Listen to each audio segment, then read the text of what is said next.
Chinese President Xi Jinping is giving the summit a miss. He has conveniently skipped G20 and ducking a rather uncomfortable situation. The question is, what is he up to today?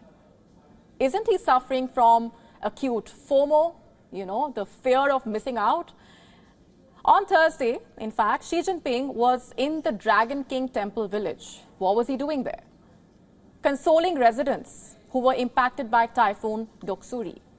Typhoon Doksuri, by the way, hit China in July. The fields flooded in July. The houses were damaged in July. What month are we in now again? September. Xi Jinping took 2 months, 2 whole months to console the flood victims. The question is, what was he waiting for?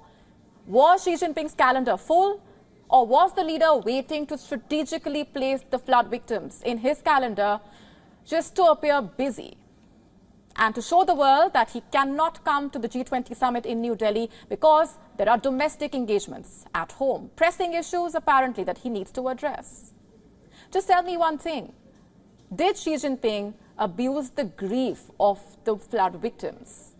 Here's what the Chinese leader reportedly told them, in fact. In China, when people encounter difficulties, we still need to give full play to the superiority of our socialism.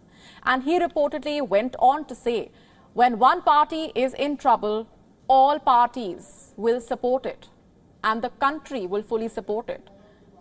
These words are 2 months too late. Also, they do not address the elephant in the room.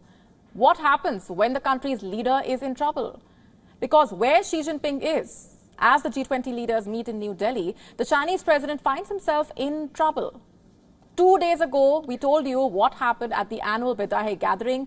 Xi Jinping was pulled up by the veteran leaders of the Chinese Communist Party. These leaders spoke about the sense of domestic turmoil in China, and they also pointed at the state of the Chinese economy. Xi Jinping was left red-faced.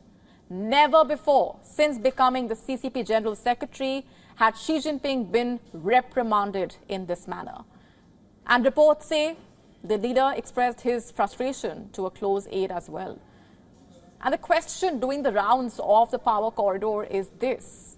Did Xi Jinping skip the summit because of the turbulence back at home? But here's the thing.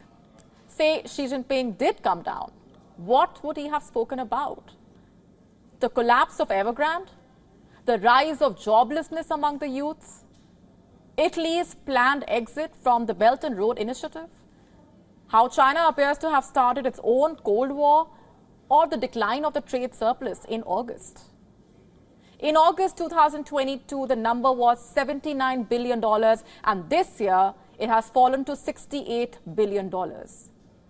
Sure, the trade surplus remains massive, but it's still a fall and another marker in the downward trajectory of the Chinese economy.